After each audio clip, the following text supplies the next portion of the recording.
سەرەتا لە خوای پەروەردگار داواکارم کە ڕۆژ و تاعەتی هەموو خەڵکی هەرێمی کوردستانی قبول کردبێتن و خوای پەروەردگار عاقبەتی هەموو لایەکمان خێر بکاتن و لە خوای پەروەردگار داواکارم کە ئەو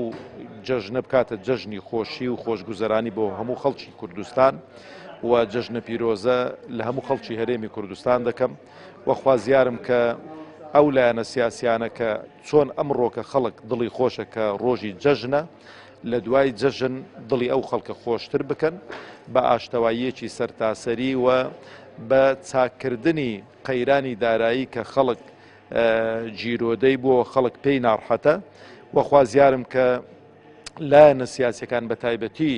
ئەوانەی کە دەسەڵاتدارن ئەوانەی کە بەرپرسن لە هەرێمی کوردستان هەنگاوێکی بوێرانە باوێن بۆ ئەوی کە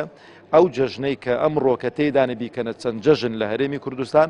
و دووبارە و سێبارە جەژنە پیرۆزە لە خەڵکی هەرێمی کوردستان دەکەم و خوازیارم کە خوای پەروەردگار تاعەت و عیبادەتی هەموو لایەکی قبول کردبێتن.